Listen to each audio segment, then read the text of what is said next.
this is really yeah, where unless I'm they leaning run towards. someone on the far left and like on an identity politics platform. That's what scares me. Yeah, that's not going to work. Well, could it though? I think what's happened. I think obviously, first of all, the poll numbers show that a large portion of Democrats could beat President Donald Trump in any kind of election, anywhere, any place. So I think it's a little bit concerning for Barry Weiss to sit there in her huge headphones in this clip. Shoot, a little bit of a microphone issue there. But sit her in her like ginormous headphones and be like, actually, I don't know. And I think there really is. It's one of the most kind of annoying misconceptions is that the far left engages in identity politics. I think there's a clear distinction between liberals who are like, their only main focus is, I think there are 16 genders or whatever the case may be. And they don't have other policy issues to focus on. I mean, I do think, again, there is a point to, like, not everyone's going to be the guy who's out there demanding, like, people be canceled for saying some kind of relatively benign thing about, like, race or something like that on college campus. I mean, there are other, like, identity politics, in my mind, and I think it's really hard to prove that, like, this is something of the quote-unquote far left. Like, there are people who take identity to an extreme level who are on the left, but I would classify them a lot more as liberals, and I don't think there's anybody who's going to be running on that in the Democratic Party. Like, there's no one who's been out there claiming for, like, radical kind of, like, racial justice type situations.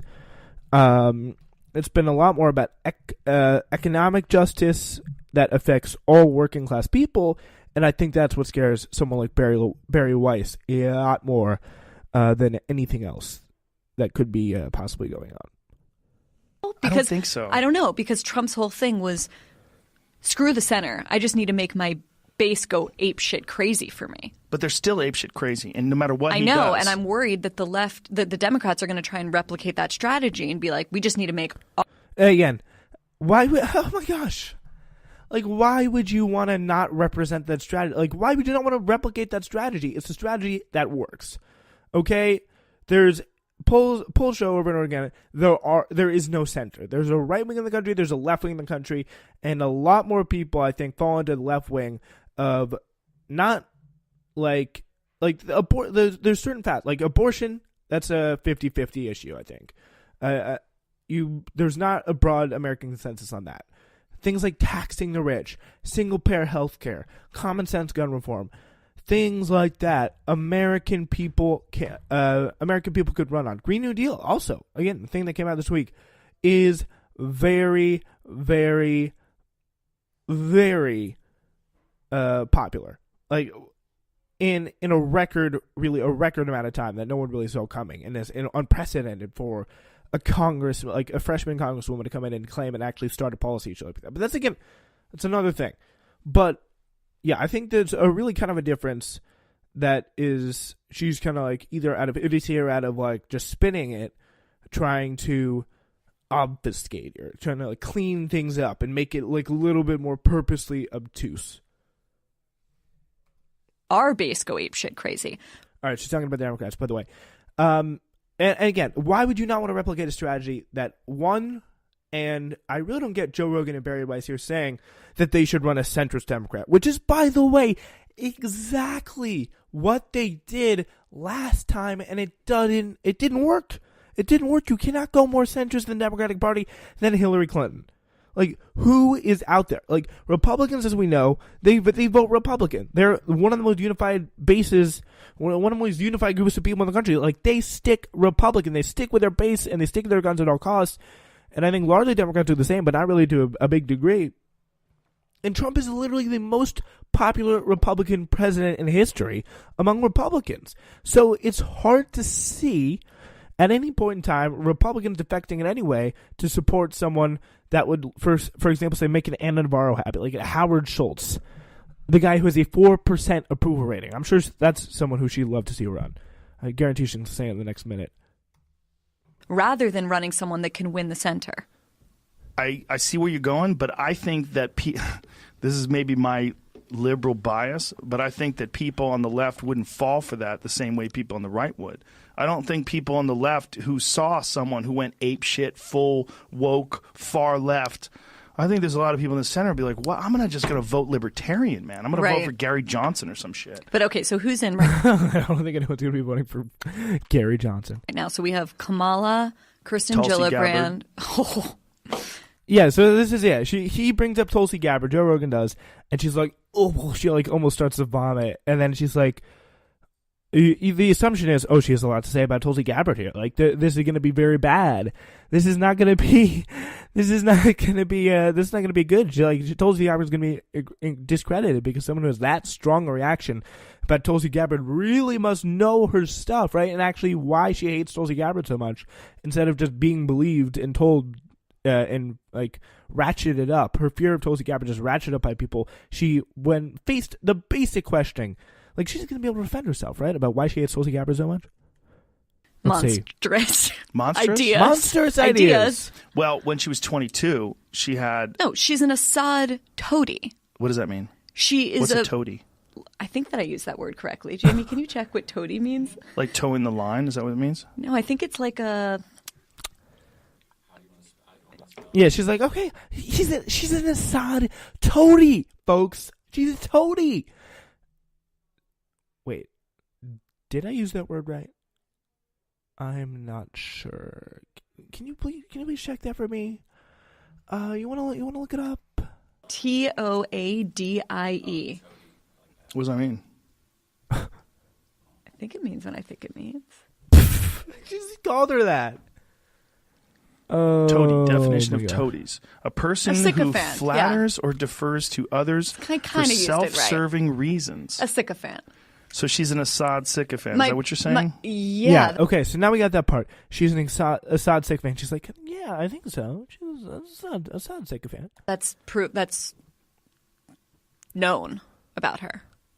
Like, what did she say that we have to look. her? I don't remember the details. I've read it. Dude, she's an Assad sycophant, a murderous dictator, and she just loves him. A sycophant for Assad, Bashar al-Assad, Syrian president, Bashar al-Assad. Oh yeah, what'd she say? That sounds so crazy. And you could tell, like, Joe Rogan, because he just kind of has that, like, innocent guy, doesn't really know that much kind of look about him, but he's asking, like, genuinely questions. Like, he's curious. Like, he wants to know what in the world is going on. But she's like, I don't know. I mean, you have to look it up, right? We should say that before we say that about her. We should probably read it, rather. Well, I have read it. Good idea. Yeah. Okay. Just so we know what she said. Look up I've had her Tulsi on Gabbard. Here before, Look and up I really enjoyed talking to her. I like her a lot.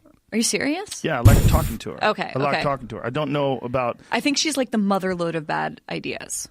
Whoa. I'm pretty positive about that. Especially, I'm pretty positive. I'm motherload of bad ideas. I'm pretty sure that I'm the motherload of bad ideas. All right, watch this pushback. Actually, on Assad, but maybe I'm wrong. I don't think I'm wrong.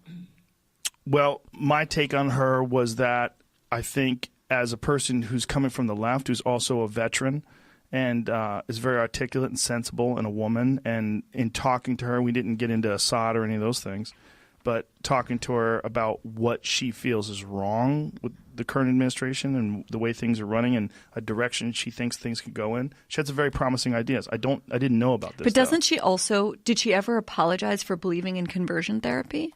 Okay, so now we're on that really quickly. No Assad. No, she's the motherload of bad ideas about Assad, but she can't even remember any of these bad ideas that she has about Assad. And now she's talking about conversion therapy, which, by the way, she believed when she was a teenager, and she was pretty much under the influence of the father. She's apologized about 20 million times for that. And then here's Joe Rogan's response and her, like, reaction. Like, she's either really, like, dumb or she's just really not confident in what she knows, which is a bad sign because it seems like she's being told this just by other people and, like, not really bothering to do the research herself. I didn't even know she believed in conversion therapy. Am I crazy? Is that real? I'm almost positive this is real. I think her father ran...